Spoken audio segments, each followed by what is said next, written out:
The assistant commissioner, driven rapidly in a hansom from the neighborhood of Soho in the direction of Westminster, got out at the very center of the empire on which the sun never sets.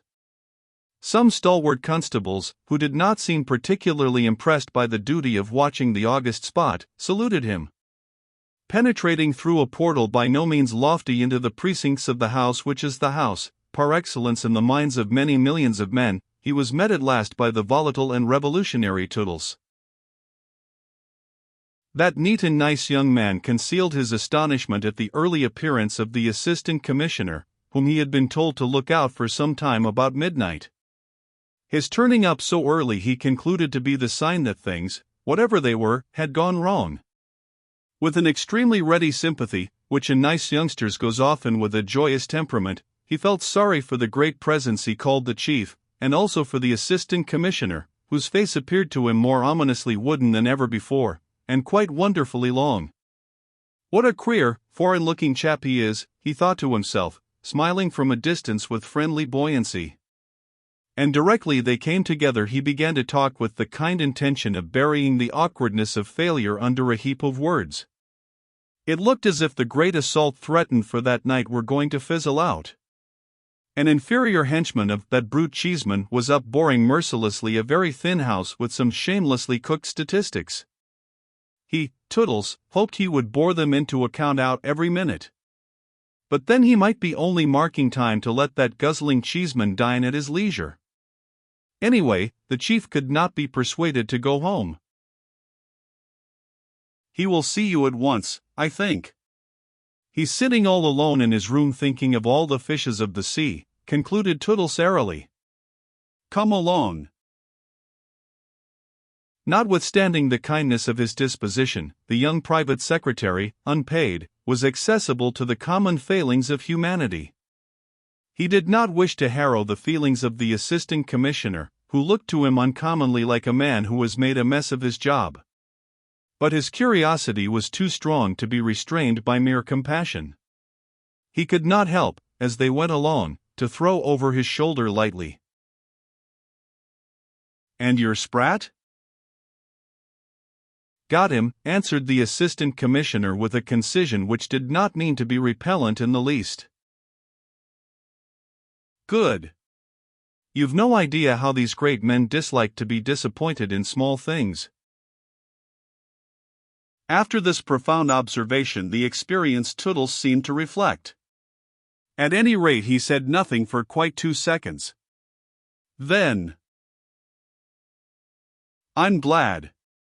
But, I say, is it really such a very small thing as you make it out? Do you know what may be done with a sprat? The assistant commissioner asked in his turn. He's sometimes put into a sardine box, chuckled Toodles, whose erudition on the subject of the fishing industry was fresh and, in comparison with his ignorance of all other industrial matters, immense. There are sardine canneries on the Spanish coast which... The assistant commissioner interrupted the apprentice statesman. Yes. Yes. But a sprat is also thrown away sometimes in order to catch a whale. A whale. Phew, exclaimed Toodles, with bated breath. You're after a whale, then? Not exactly. What I am after is more like a dogfish. You don't know perhaps what a dogfish is like. Yes, I do. We're buried in special books up to our necks, whole shelves full of them, with plates. It's a noxious, rascally-looking, altogether detestable beast, with a sort of smooth face and mustaches. Described to a T, commended the assistant commissioner. Only mine is clean-shaven altogether. You've seen him. It's a witty fish. I have seen him, said Toodles incredulously. I can't conceive where I could have seen him. At the Explorers, I should say, dropped the assistant commissioner calmly. At the name of that extremely exclusive club Toodles looked scared, and stopped short. Nonsense, he protested, but in an awestruck tone. What do you mean? A member? Honorary, muttered the assistant commissioner through his teeth. Heavens! Toodles looked so thunderstruck that the assistant commissioner smiled faintly. That's between ourselves strictly, he said. That's the beastliest thing I've ever heard in my life, declared Toodles feebly, as if astonishment had robbed him of all his buoyant strength in a second. The assistant commissioner gave him an unsmiling glance. Till they came to the door of the great man's room, Toodles preserved a scandalized and solemn silence, as though he were offended with the assistant commissioner for exposing such an unsavory and disturbing fact. It revolutionized his idea of the Explorers Club's extreme selectness, of its social purity. Toodles was revolutionary only in politics. His social beliefs and personal feelings he wished to preserve unchanged through all the years allotted to him on this earth which, upon the whole, he believed to be a nice place to live on. He stood aside. Go in without knocking, he said. Shades of green silk fitted low over all the lights imparted to the room something of a forest's deep gloom. The haughty eyes were physically the great man's weak point. This point was wrapped up in secrecy. When an opportunity offered, he rested them conscientiously. The assistant commissioner entering saw at first only a big pale hand supporting a big head, and concealing the upper part of a big pale face. An open dispatch box stood on the writing table near a few oblong sheets of paper and a scattered handful of quill pens. There was absolutely nothing else on the large flat surface except a little bronze statuette draped in a toga, mysteriously watchful in its shadowy immobility. The assistant commissioner, invited to take a chair, sat down. In the dim light, the salient points of his personality, the long face, the black hair, his lankness, made him look more foreign than ever. The great man manifested no surprise, no eagerness, no sentiment whatever. The attitude in which he rested his menaced eyes was profoundly meditative. He did not alter it the least bit. But his tone was not dreamy. Well, what is it that you've found out already? You came upon something unexpected on the first step. Not exactly unexpected, Sir Ethelred. What I mainly came upon was a psychological state. The great presence made a slight movement. You must be lucid, please. Yes, Sir Ethelred. You know no doubt that most criminals at some time or other feel an irresistible need of confessing, of making a clean breast of it to somebody, to anybody. And they do it often to the police. In that Verloc whom Heat wished so much to screen I found a man in that particular psychological state. The man, figuratively speaking, flung himself on my breast. It was enough on my part to whisper to him who I was and to add, I know that you are at the bottom of this affair. It must have seemed miraculous to him that we should know already, but he took it all in the stride. The wonderfulness of it never checked him for a moment. There remained for me only to put to him the two questions: who put you up to it? And who was the man who did it? He answered the first with remarkable emphasis. As to the second question, I gather that the fellow with the bomb was his brother-in-law, quite a lad, a weak-minded creature. It is rather a curious affair, too long perhaps to state fully just now. What then have you learned? Asked the great man.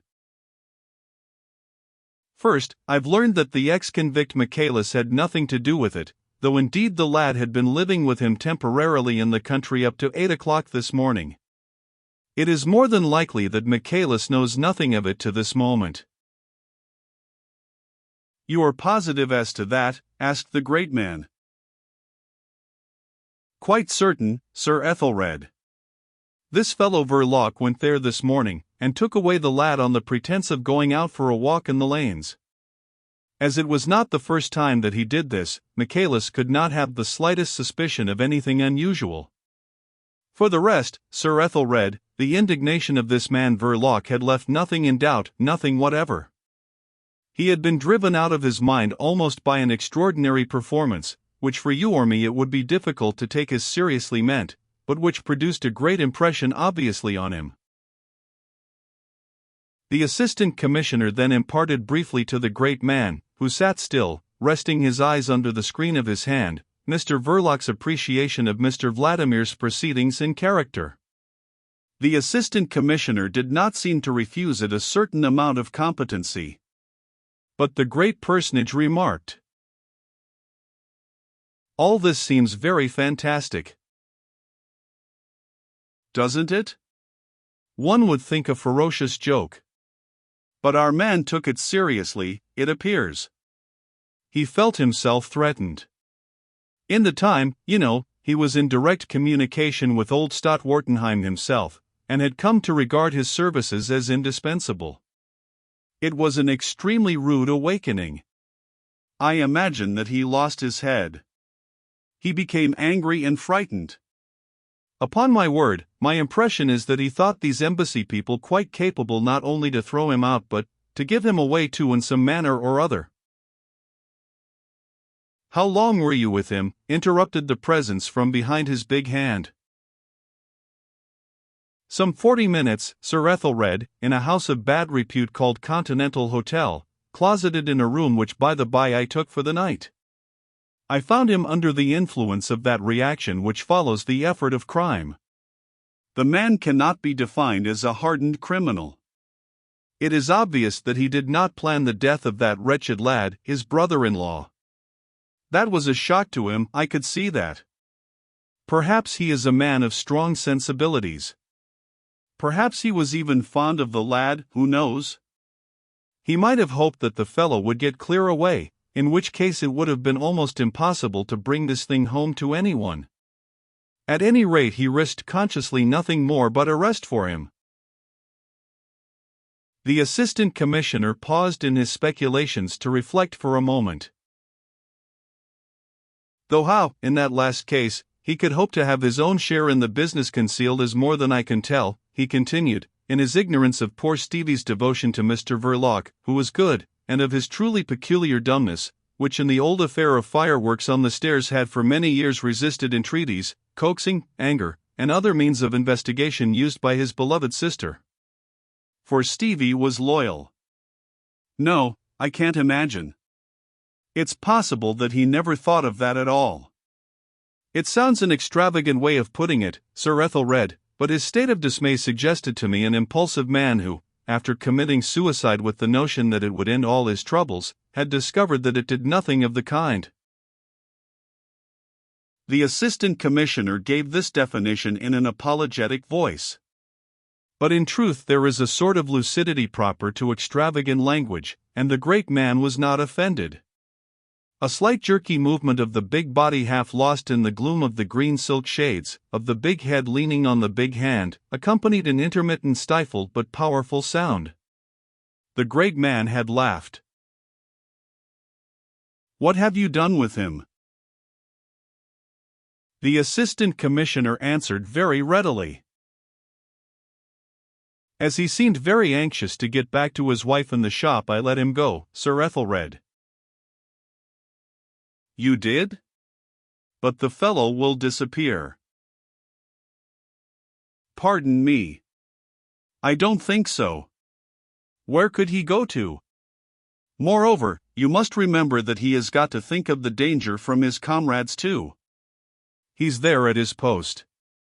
How could he explain leaving it? But even if there were no obstacles to his freedom of action, he would do nothing. At present he hasn't enough moral energy to take a resolution of any sort. Permit me also to point out that if I had detained him we would have been committed to a course of action on which I wished to know your precise intentions first." The great personage rose heavily, an imposing shadowy form in the greenish gloom of the room. "I'll see the Attorney General tonight, and will send for you tomorrow morning. Is there anything more you'd wish to tell me now?" The Assistant Commissioner had stood up also, slender and flexible. I think not, Sir Ethelred, unless I were to enter into details which... No. No details, please.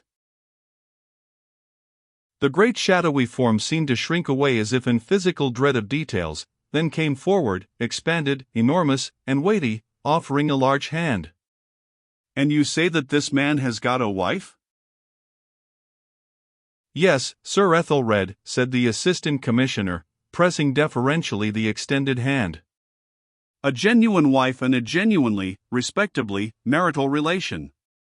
He told me that after his interview at the embassy he would have thrown everything up, would have tried to sell his shop, and leave the country, only he felt certain that his wife would not even hear of going abroad. Nothing could be more characteristic of the respectable bond than that, went on, with a touch of grimness, the Assistant Commissioner, whose own wife too had refused to hear of going abroad. Yes, a genuine wife. And the victim was a genuine brother-in-law. From a certain point of view we are here in the presence of a domestic drama. The Assistant Commissioner laughed a little, but the great man's thoughts seemed to have wandered far away, perhaps to the questions of his country's domestic policy, the battleground of his crusading valor against the Paynim Cheeseman. The Assistant Commissioner withdrew quietly, unnoticed, as if already forgotten. He had his own crusading instincts. This affair, which, in one way or another, disgusted Chief Inspector Heat, seemed to him a providentially given starting point for a crusade. He had it much at heart to begin. He walked slowly home, meditating that enterprise on the way, and thinking over Mr. Verloc's psychology in a composite mood of repugnance and satisfaction. He walked all the way home. Finding the drawing-room dark, he went upstairs, and spent some time between the bedroom and the dressing-room, changing his clothes, going to and fro with the air of a thoughtful somnambulist. But he shook it off before going out again to join his wife at the house of the great lady patroness of Michaelis. He knew he would be welcomed there. On entering the smaller of the two drawing-rooms he saw his wife in a small group near the piano. A youngish composer in pass of becoming famous was discoursing from a music stool to two thick men whose backs looked old, and three slender women whose backs looked young. Behind the screen the great lady had only two persons with her, a man and a woman, who sat side by side on armchairs at the foot of her couch. She extended her hand to the Assistant Commissioner. I never hoped to see you here tonight. Annie told me. Yes. I had no idea myself that my work would be over so soon. The Assistant Commissioner added in a low tone, I am glad to tell you that Michaelis is altogether clear of this. The patroness of the ex-convict received this assurance indignantly. Why? Were your people stupid enough to connect him with? Not stupid, interrupted the Assistant Commissioner, contradicting deferentially. Clever enough, quite clever enough for that. A silence fell. The man at the foot of the couch had stopped speaking to the lady, and looked on with a faint smile. I don't know whether you ever met before, said the great lady. Mr. Vladimir and the Assistant Commissioner, introduced, acknowledged each other's existence with punctilious and guarded courtesy. He's been frightening me, declared suddenly the lady who sat by the side of Mr. Vladimir, with an inclination of the head towards the gentleman.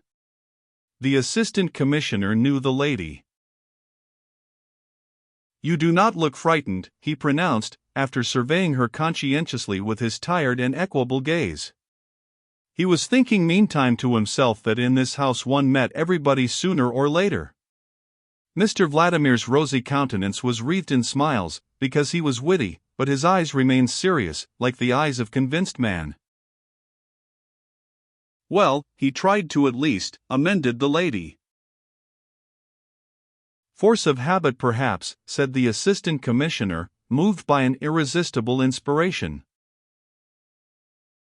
He has been threatening society with all sorts of horrors, continued the lady, whose enunciation was caressing and slow, apropos of this explosion in Greenwich Park. It appears we all ought to quake in our shoes at what's coming if those people are not suppressed all over the world. I had no idea this was such a grave affair. Mr. Vladimir, affecting not to listen, leaned towards the couch, talking amiably in subdued tones, but he heard the assistant commissioner say, "I've no doubt that Mr. Vladimir has a very precise notion of the true importance of this affair." Mr. Vladimir asked himself what that confounded and intrusive policeman was driving at. Descended from generations victimized by the instruments of an arbitrary power, he was racially, nationally, and individually afraid of the police. It was an inherited weakness, altogether independent of his judgment, of his reason, of his experience. He was born to it. But that sentiment, which resembled the irrational horror some people have of cats, did not stand in the way of his immense contempt for the English police. He finished the sentence addressed to the great lady, and turned slightly in his chair. "You mean that we have a great experience of these people?" "Yes, indeed, we suffer greatly from their activity." While you, Mr. Vladimir, hesitated for a moment, in smiling perplexity, while you suffer their presence gladly in your midst, he finished, displaying a dimple on each clean-shaven cheek. Then he added more gravely, "I may even say, because you do." When Mr. Vladimir ceased speaking, the assistant commissioner lowered his glance, and the conversation dropped. Almost immediately afterwards Mr. Vladimir took leave. Directly his back was turned on the couch, the assistant commissioner rose too. "I thought you were going to stay and take Annie home," said the lady patroness of Michaelis. "I find that I've yet a little work to do tonight." "In connection?" "Well, yes, in a way." "Tell me, what is it really, this horror?" "It's difficult to say what it is, but it may yet be a cause célèbre," said the assistant commissioner. He left the drawing-room hurriedly, and found Mr. Vladimir still in the hall, wrapping up his throat carefully in a large silk handkerchief. Behind him a footman waited, holding his overcoat. Another stood ready to open the door. The assistant commissioner was duly helped into his coat, and let out at once. After descending the front steps he stopped, as if to consider the way he should take. On seeing this through the door held open, Mr. Vladimir lingered in the hall to get out a cigar and asked for a light. It was furnished to him by an elderly man out of livery with an air of calm solicitude. But the match went out, the footman then closed the door, and Mr. Vladimir lighted his large Havana with leisurely care. When at last he got out of the house, he saw with disgust the confounded policeman still standing on the pavement. "Can he be waiting for me?" thought Mr. Vladimir, looking up and down for some signs of a hansom. He saw none. A couple of carriages waited by the curbstone, their lamps blazing steadily, the horses standing perfectly still, as if carved in stone, the coachmen sitting motionless under the big fur capes, without as much as a quiver stirring the white thongs of their big whips. Mr. Vladimir walked on, and the confounded policeman fell into step at his elbow. He said nothing. At the end of the fourth stride Mr. Vladimir felt infuriated and uneasy. This could not last. "Rotten weather," he growled savagely. "Mild," said the assistant commissioner without passion. He remained silent for a little while. "We've got hold of a man called Verloc," he announced casually. Mr. Vladimir did not stumble, did not stagger back, did not change his stride. But he could not prevent himself from exclaiming, "What?" The assistant commissioner did not repeat his statement. "You know him," he went on in the same tone. Mr. Vladimir stopped, and became guttural. "What makes you say that?" "I don't. It's Verloc who says that." "A lying dog of some sort," said Mr. Vladimir in somewhat oriental phraseology. But in his heart he was almost awed by the miraculous cleverness of the English police. The change of his opinion on the subject was so violent that it made him for a moment feel slightly sick. He threw away his cigar and moved on. "What pleased me most in this affair," the assistant went on, talking slowly, "is that it makes such an excellent starting point for a piece of work which I've felt must be taken in hand, that is, the clearing out of this country of all the foreign political spies, police, and that sort of dogs. In my opinion they are a ghastly nuisance, also an element of danger. But we can't very well seek them out individually. The only way is to make their employment unpleasant to their employers. The thing's becoming indecent. And dangerous too, for us, here." Mr. Vladimir stopped again for a moment. "What do you mean?" "The prosecution of this Verloc will demonstrate to the public both the danger and the indecency." "Nobody will believe what a man of that sort says," said Mr. Vladimir contemptuously. "The wealth and precision of detail will carry conviction to the great mass of the public," advanced the Assistant Commissioner gently. "So that is seriously what you mean to do?" "We've got the man, we have no choice." "You will be only feeding up the lying spirit of these revolutionary scoundrels," Mr. Vladimir protested. "What do you want to make a scandal for, from morality, or what?" Mr. Vladimir's anxiety was obvious. The Assistant Commissioner, having ascertained in this way that there must be some truth in the summary statements of Mr. Verloc, said indifferently, "There's a practical side too. We have really enough to do to look after the genuine article. You can't say we are not effective. But we don't intend to let ourselves be bothered by shams under any pretext whatever." Mr. Vladimir's tone became lofty. "For my part, I can't share your view. It is selfish. My sentiments for my own country cannot be doubted, but I've always felt that we ought to be good Europeans besides, I mean governments and men." "Yes," said the Assistant Commissioner simply. "Only you look at Europe from its other end." "But," he went on in a good-natured tone, "the foreign governments cannot complain of the inefficiency of our police. Look at this outrage, a case specially difficult to trace inasmuch as it was a sham. In less than 12 hours we have established the identity of a man literally blown to shreds, have found the organizer of the attempt, and have had a glimpse of the inciter behind him. And we could have gone further, only we stopped at the limits of our territory." "So this instructive crime was planned abroad," Mr. Vladimir said quickly. "You admit it was planned abroad?" "Theoretically." "Theoretically only, on foreign territory, abroad only by a fiction," said the Assistant Commissioner, alluding to the character of embassies, which are supposed to be part and parcel of the country to which they belong. "But that's a detail. I talk to you of this business because it's your government that grumbles most at our police. You see that we are not so bad. I wanted particularly to tell you of our success." "I'm sure I'm very grateful," muttered Mr. Vladimir through his teeth.